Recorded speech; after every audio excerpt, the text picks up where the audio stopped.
आपणासाठी काही खायला आणू का?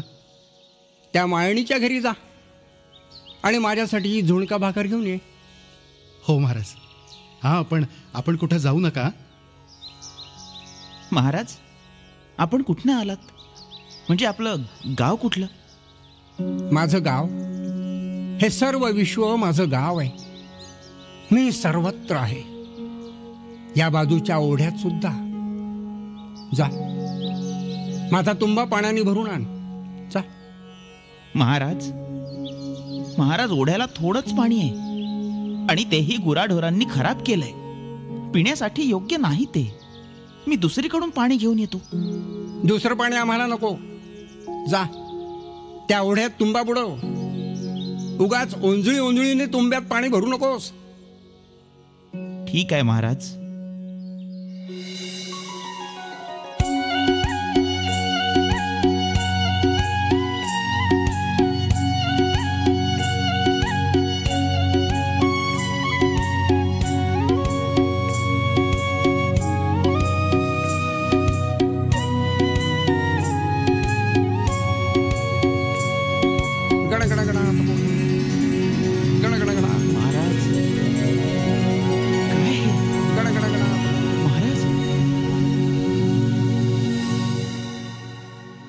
महाराज, इतकंच अन्न मिळालं.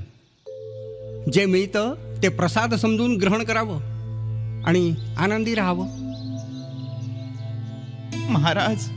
महाराज, आपण धन्य आहात. हे पाणी घ्या. माझं गाव दिसलं ना तुला ओढ्यात? हो महाराज. गण गण गणात बोते, गण गण गणात बोते. आणि काय रे, माळणीच्या भाकरीवर माझी सेवा करतोस का? नाही महाराज, ही घ्या दक्षिणा. मला त्याची जरुरी नाही. भावभक्तीच्या नाण्यावर मी संतुष्ट राहतो. ते तुझ्याजवळ आहे म्हणून मी तुला पुन्हा भेटलो. महाराज, एक विनंती आहे. आपल्या पदस्पर्शानं माझं घर पावन करा. घराच्या 4 भिंतीत आमचं मन रमत नाही आणि तुझ्या घरात तर फक्त लक्ष्मीचं पूजन होतं. तुम्ही सावकार, तू तर लक्ष्मीला पण कोंडून ठेवलाय. महाराज, नाही महाराज, आम्ही तसे सावकार नाही. म्हणजे आपली उठबस कुठे व्हावी हे आम्ही कसे ठरवणार?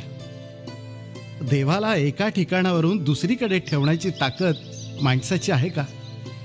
परंतु लक्ष्मीपती विष्णू आपल्या घरी यावा असं प्रत्येकाला वाटतं महाराज. माझा तुझ्यावर पूर्ण विश्वास आहे. चल, येईल मी तुझ्यासोबत. गण गण गणात बोल.